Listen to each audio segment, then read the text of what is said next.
Máme pripravené na stole dve gule. Obidve sú zo skla.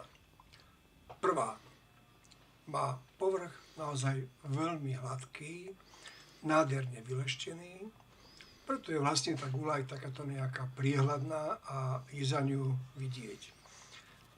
Druhá je tiež zo skla, ale jej povrch je taký hrbolatý, nerovný, draplavý.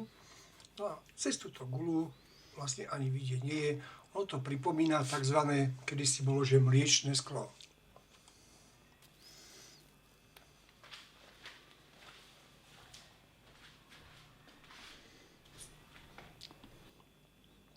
Ideme s týmito guľami zo skla experimentovať.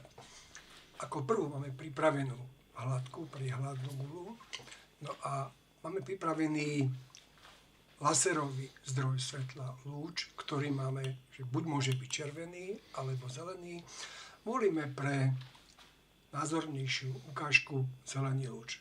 Vidíte, že cez tú hladkú guľu vidíme zelený lúč naozaj prechádzať, ale pokiaľ sa pozrieme z inej strany, tak vidíme, že to svetlo cez túto guľu prechádza a vytvorí nám nejaký akoby zväčšený bodový obraz toho laserového lúča. Na opačnej strane tejto gule, teda prechádza svetlo cez guľu a vytvára na tienidle obraz.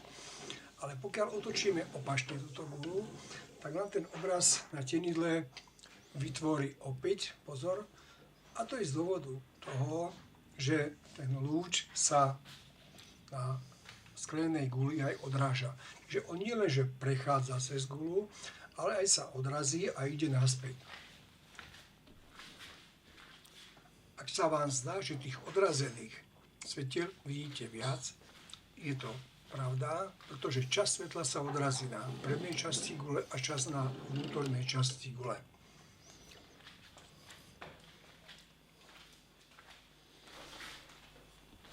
No a ten istý experiment ideme urobiť s sklenou guľou, ktorej povrch je výrazne nerovný, hrbolatý.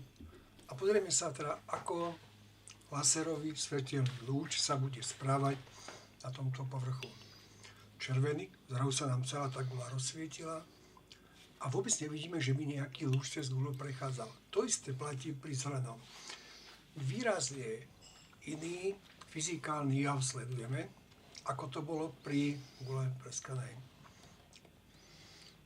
Pozrime sa, guľa stále svieti, ale aj na tienidle obraz je obrovský zelený svietiaci kruh.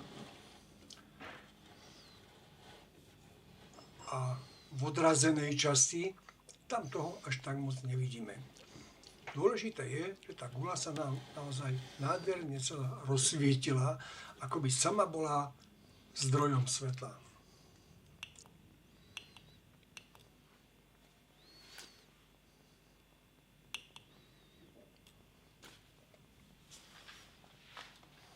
Pochopiť tento jav nám môžu nejaké animácie vytvorené umelou inteligenciou.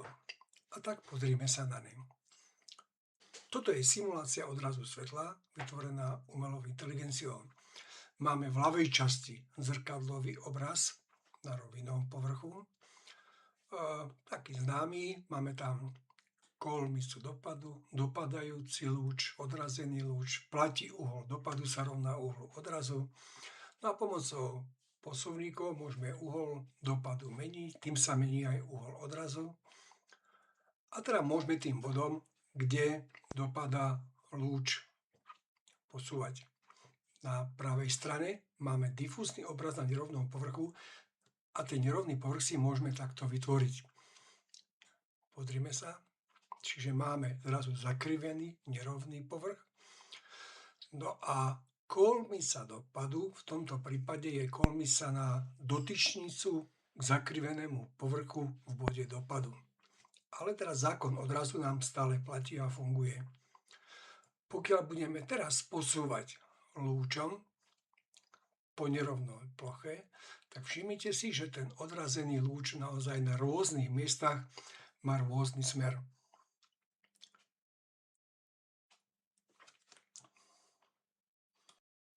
Pozrieme si prípadne ešte nejakú inú zmeru parametrov.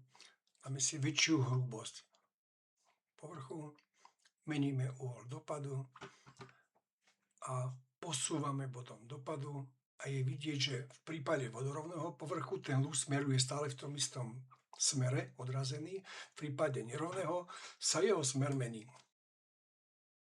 A teda guľa s nerovným povrchom spôsobuje po odraze tzv.